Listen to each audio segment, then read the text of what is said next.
Hello and welcome to the Team Meta College Conference Spring Showdown. Orange corner as red. Oh my goodness, watching it as it being like a void space for community building. Now you can see these freshmen and sophomores that have not had that interaction at all. They're completely online because of COVID. He said, "Go! Oh my gosh, Osaka!"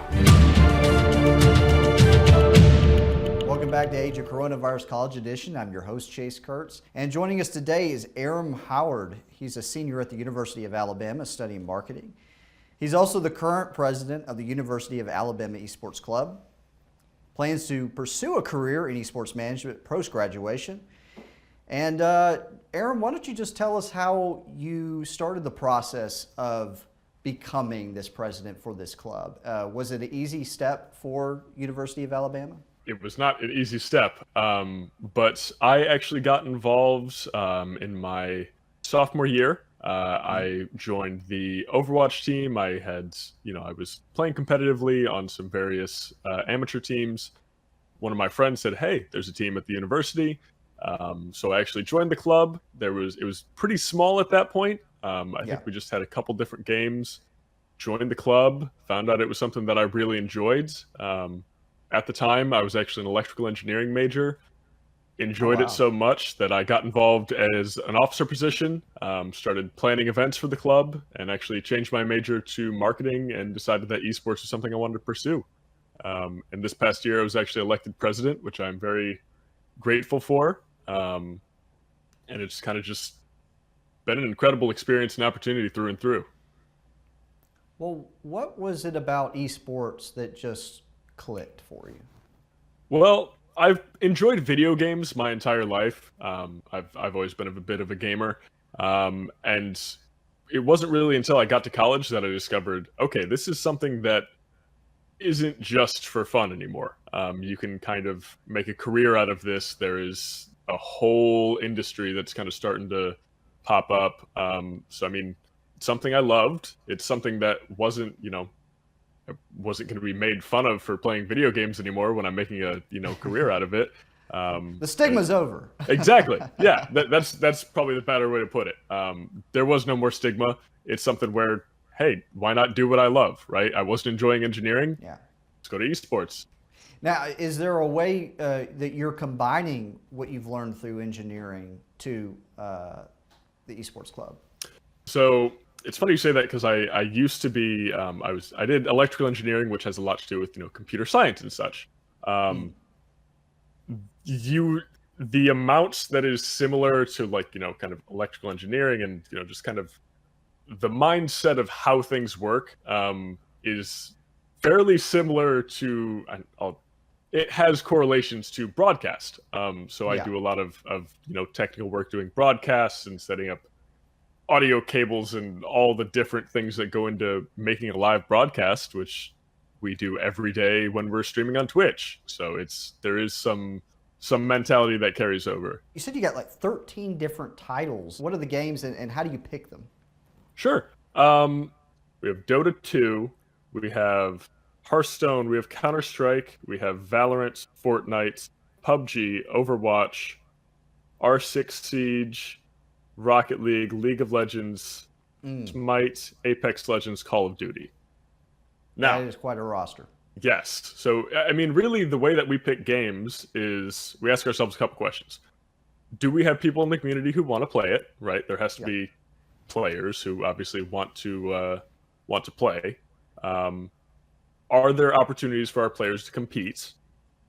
And are there leagues? Are there tournaments? Are there other events where we can have our teams go out and compete? And do we have, kind of the funding to support this game as well? Because it's great if people, want to play a game, but if it requires, VR headsets and, all this different, steering wheels, that kind of stuff, then it might not be able to be a team that we can support. But for the most part, if there's somebody who says, hey, I want to make a team, and there's players to field that team, we'll go ahead and do it. Well, that's why I find it so interesting that you've got 13 different titles. You must have a lot of people who have various degrees of interest. That's quite unique. Yeah, Our club has I think we have about 150 due-paying members, and our just to give some background, our due-paying members are basically our competitive players. They're either position-holding members like myself, the president, I pay dues, or competitive members who are playing on a competitive team, whether that's varsity or our JV or our C teams. They play some sort of competitive thing. So we have about 150 members who are fall into that category. You pay money to be in the club, or? It's a small amount. It's about $10 per semester, and that really just kind of covers travel, league fees, and kind of other, various expenses. So how many people you've got? It's 150 competitive student athletes. Yes, and that's not counting. We have a community, so that includes anyone who's just kind of generally interested in esports and wants to be part of the club. We have about 1,000 members in that sense. Wow. Yeah. Wow. And a lot of these competitors, they don't just probably stick to one title, or they kind of go around multiple titles themselves. We definitely have some people who will cross title play, but for the most part, if we have that's actually more rare than you'd think. We do a lot of practicing. We take our teams very seriously. We want to be the best, so it is a lot of commitment to be a varsity athlete for multiple teams, right? Just the same as it would be for softball or baseball, football, any other traditional sport. It is difficult to be a cross-sport varsity athlete. How was the previous year for you guys? How were you all able to handle the limitations of the pandemic? How did the games go? Sure. Well, first of all, it was, of course, a speed bump, a crazy year for everyone. But we are very blessed to have an online platform where, kind of, we're not too impeded by being in our houses. That's where most of our gamers compete anyways. We all have our own computers. We all have our own technology to play with. So it was a disappointment because we didn't really have in-person events. It was a lot tougher, I'll say, to, get that team building, I guess, when the teams can interact. But from a competitive standpoint, we were pretty much business as usual. I believe our COD team finished top 8 in the nation, our Call of Duty team. We had an Apex team who did, can't think of it off the top of my head, but finished very well. I mean, all of our teams still kind of placed as usual. It was, we all compete through Discord. We practice through Discord. There's not a lot of in-person, or I'll say, practicing or competing that isn't already socially distanced. So really it was kind of incredible just having this space, right, where the rest of the world is a little bit crazy, but come on a Discord, compete for the University of Alabama Esports Club, and it's just another day, right? You can hang out with your friends, you can practice, you can compete, you can do all of that. I know it was business as usual, but certainly there must have been some kind of weighted down quality to it. To be completely the one thing that kind of was, we didn't receive any funding from the university over the past year. Okay. All of the sports clubs were, kind of said, you're done, but we kind of just raised that money ourselves. Wow. Had some fundraisers and just said, there's no reason that we shouldn't be competing. Right. If not, harder than ever right now. It's one of those things where when the rest of Alabama can't play, we got to pick up the slack. Like we got to be showing them esports is the thing. Like esports was in a particular opportunity there where it could still continue. Yeah. I mean, it was a huge, obviously what happened was terrible. Esports had a very unique opportunity to kind of show the world, hey, we're still going, right? Like this is esports moment to shine, not just collegiate, not just, but on every level, places were taking esports more seriously. And I think 2020 was a big year for esports. It kind of showed the world, no matter what's going on, we can still have this. Was this your first year doing the club? I've been in the club since, oh my goodness, 2018? 2018, yes. So I was in the club in 2018, spring of 2019. I believe I became an officer. I became the treasurer. And then I was the treasurer for 2 years, and then I became the president this year. Very nice. Very nice. Thank Yeah, you. so you just kind of rose up the ranks there. Pretty much. It's something where I love what I do. To be quite frank with you, I'm pretty good at it. Yeah. And I love this club. I put a lot of time and effort into this club, and we've done some pretty cool things and plan to do some pretty cool things in this upcoming year once we can return to safe events. Was it a huge learning experience going through this? And is there anything that you found particularly challenging? It definitely was a learning experience going through every step of this club, right? I had no idea, I didn't really have any experience, to be completely honest.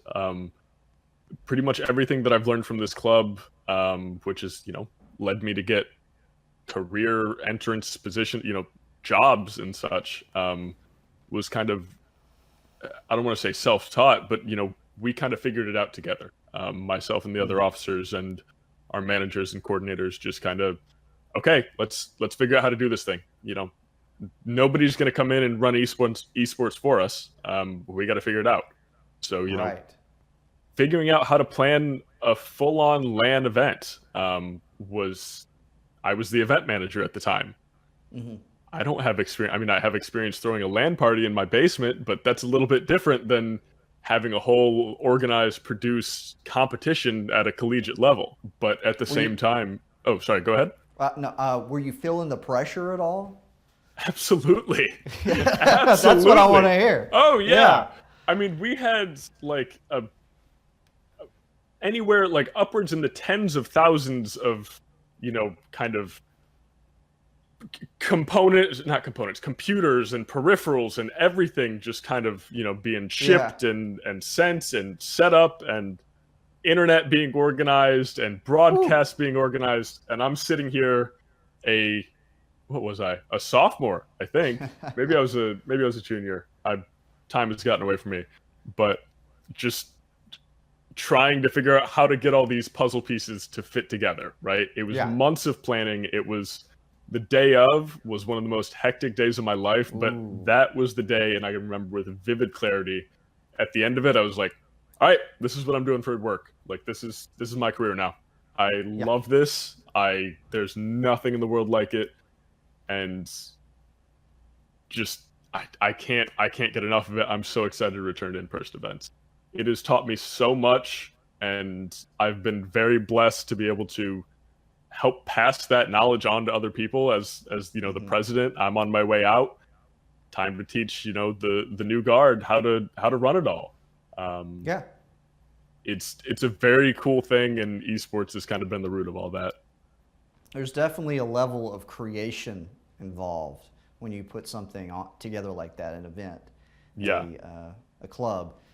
To see it congeal together, and the cohesiveness, and you're like, I was responsible in part to give something life. It's a wonderful feeling. It certainly is. And the cool part about that was that the first time we had that LAN event was in 2019. No, sorry, actually it was 2020. It was right before we went into lockdown. I think it was in February. So in the fall of 2020, no pun intended, we actually turned that event. It was called Best of the Best. It was kind of a LAN competition. Turned that event into fully online. So fall came and we were like, hey, we need something. We're all sitting around at home. Let's not, why not plan an event again? So that was kind of a process of turning this in-person event completely and fully online and organizing everything remotely. That's wonderful. That's awesome, man.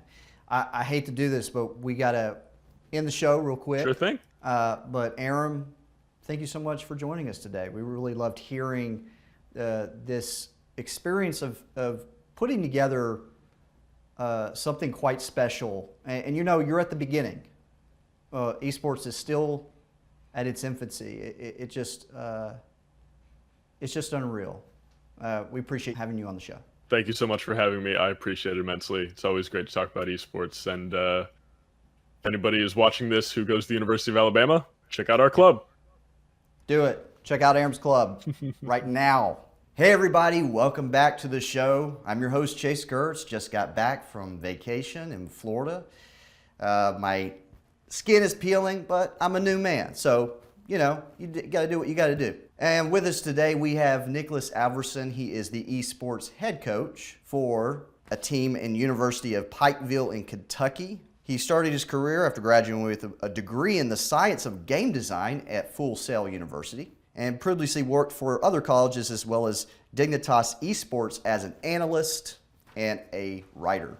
And please welcome to the show, Nicholas. How you doing today? Good. How are you? Good. How is the season going? Our season actually just ended about a couple weeks ago. Okay. It was extremely well. This is my first year coming in at the University of Pikeville.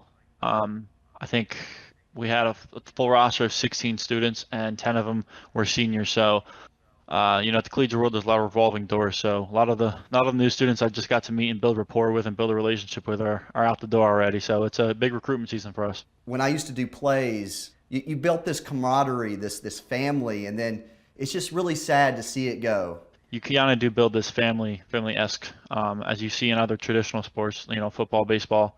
You kind of are like a family and a close-knit, going out to team dinners and hanging out, playing other games and the games that you compete for, and kind of just building a relationship with everybody. And you're originally from New York City, so you came a long way. It's different. Pikeville's definitely a small town, but it's completely surrounds itself and is based upon the medical school and the college. So it's, you know, if you're going to the school here or the med school here, it's in general it's a great place. Caters to the college athletes and the college students very, very well. So it's great. I do love it here. It is very laid back. That's something I noticed in my first couple weeks coming here. It's everybody works pretty slow. Yeah, because you're from New York, so is that a hindrance to you, or is it just kind of a new mode that you kind of have to? I think it's a great advantage for me because just answering some emails from some coworkers or, you know, other people at the college that maybe need some kind of information from me. I mean, I'll get back to them instantly, and I can't tell you how many responses I get. Like, oh, thank you for the quick response. Like that was insanely quick. We're not, you know, I think everything kind of moves very methodically down here, but. You know, I like to get the ball rolling as fast as I can. So I think it's a good advantage for me to be down here and have that kind of mentality. Tell us your background as a sports writer for Dignitas. What went into that? If I was looking to just get my foot in the door anywhere, looking for stuff that interested me. Dignitas Esports is a you know, a big company and a big organization. So when I saw the opportunity, I had to jump on it, and I you know, offered interview for the position, and they accepted me, and I worked with them for about a year and a half and learned a lot. Got to meet some amazing people. Got to write articles and sit down, interview some of their pro players, and just get to know you know, Dignitas more and learn about the behind the scenes type stuff. So it really helped the ball rolling, and I think it definitely opened a lot of doors for me. Yeah, it seems like that kind of was a good lead up into becoming a head coach. Correct. I definitely agree. Is that because you were able to kind of get closer to people on these teams? I think having a resume with something to back yourself is important, and just building it up as best as you can. And just, this was an unpaid job. I did it solely because I enjoyed it, and I think that's really important. And you do build a lot, you learn a lot, and the connections in this industry is very, very important. And simple jobs like this are you know, one way of making them. And it's like I said, I really enjoyed being there. You graduated with game design degree. Now what is the science of game design? So it's a lot more of the coding aspect and stuff like that, Okay. building what takes up to build up a game and stuff like that. Kind of behind the scenes, you know, there's different degrees you can get for game design, whether it's level design or, you know, the art side of things or just I programming. see. Game design is just kind of building it up from the ground up with the programming, coding, etc. Kind of everything as a whole. I still work on games here time and time again, but I found the esports industry and I love it, so I don't see myself becoming a game designer again. I really enjoy what I do. I enjoy impacting my students and building this relationship and helping them grow and seeing them grow into young athletes and hopefully go on to the next bigger stages. And I think I haven't found that passion in life in anything else other than this. So as I am right now, I love what I'm doing. Well, it sounds like a much more rewarding experience. Yeah. Was there a specific moment that hit you where you said, wow, I think I want to be a head coach, or was it just a gradual understanding? I would say that when I was, just talking to some of my my peers about like the next step of what this could lead into, but we're working with Dignitas, head coach or manager, some kind of roles and working under an esports organization popped up, and when I heard about the being an esports head coach, that really set home with me, and I really loved being in college and working with my friends and stuff like that in college on our games and the games we build on a team. So thinking about bringing the video games esports aspect into that was really exciting for me. So just being able to reach out, like I said, to the coaches and stuff like that was really cool, because growing up and watching all these esports players play and seeing the coaches on stage, it's just really cool to see that I'm at a point in my life where I can actually communicate and be friends and learn from these guys. Yeah, and things are improving now. Are you making any changes? Yeah, so one of the big things that I'm really focused on right now is getting international students over here. I come from a League of Legends background, so that's kind of my specialty of where I want to specialize my team in for coaching wise, is building up a League of Legends team. Like I said previously, our 4 out of our 5 starting players graduated, so we're starting to build our team from the ground up. And one of the main things that I'm doing is recruiting internationally from students and players from Korea, stuff like that. So that's something we've been focused on from the start, and it's going extremely well. And we have a lot of talent coming in this next semester, so I'm really excited to get the ball rolling. What's a couple things that you learned this past year that you are making improvements on this year? I would say being more of a coach and less of a friend. I think coming in, halfway through their first semester, and almost everybody being seniors here, I was definitely more of a friend coming in, because I felt like I was coming into their program. I'm excited to have a fresh start with all new, freshmen and people who are new to the collegiate esports scene, and kind of have a good go at this when everything's a fresh start. What are your anticipations and expectations for college esports? So I don't think there's anything in particular, but I think just time needs to happen, because it is a scene that's growing and people realize that, and there's a lot of scholarships and there's a lot of opportunities to be made at the collegiate scene. And I think it helps those students who may not necessarily know what they want to do, or not everybody wants to go and play traditional sports, and I think this outlet allows people who play video games to have that that happy moments in college that not everybody might have.